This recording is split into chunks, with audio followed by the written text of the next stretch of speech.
താരങ്ങൾക്കെതിരെ ആരോപണവുമായി കൂടുതൽ പേർ. മുകേഷ്, ജയസൂര്യ, മണിയംപിള്ള രാജു, ഇടവേള ബാബു എന്നിവർക്കെതിരെ വെളിപ്പെടുത്തലുകളുമായി നടി മിനു മുനീർ. നടന്മാർ ശാരീരികമായും മാനസികമായും പീഡിപ്പിച്ചു. ആരോപണം നിഷേധിച്ച് മണിയംപിള്ള രാജു. അവസരങ്ങൾ കിട്ടാത്തവർ ആരോപണവുമായി വരുമെന്നും മണിയംപിള്ള രാജു.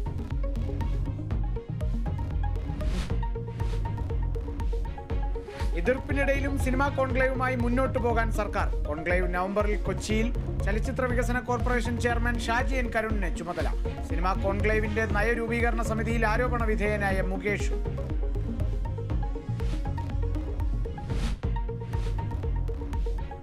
സിനിമാ മേഖലയിലെ ലൈംഗികാരോപണങ്ങളിൽ നടപടി തുടങ്ങാൻ പ്രത്യേക സംഘം. നടപടി തീരുമാനിക്കാൻ നാളെ യോഗം.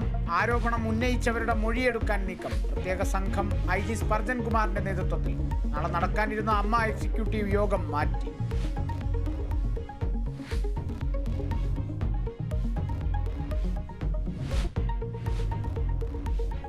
ജമ്മുകാശ്മീരിൽ നിയമസഭാ തെരഞ്ഞെടുപ്പിലെ സീറ്റ് വിഭജന ചർച്ചകൾ സജീവം. നാഷണൽ കോൺഫറൻസ് നേതാക്കളുമായി ചർച്ച നടത്തി കോൺഗ്രസ്.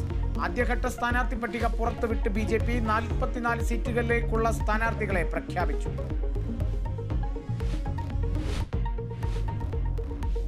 കഴക്കൂട്ടത്ത് കാണാതായി വിശാഖപട്ടണത്ത് കണ്ടെത്തിയ 13-കാരിയെ തിരുവനന്തപുരത്ത് എത്തിച്ചു. കുട്ടിയെ മാതാപിതാക്കൾക്ക് കൈമാറുന്നതിൽ തീരുമാനം. ശിശുക്ഷേമ സമിതി യോഗത്തിന് ശേഷം മാതാപിതാക്കളുടെ മൊഴി രേഖപ്പെടുത്തും.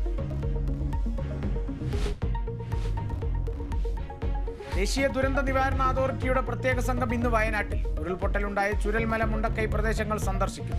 സന്ദർശനം പുനർനിർമ്മാണത്തിന്റെ രൂപരേഖ തയ്യാറാക്കാൻ. കാണാതായവർക്കായി ആനടിക്കാപ്പ്, സൂചിപ്പാറ മേഖലകളിൽ തെരച്ചിൽ നടത്താനായില്ല.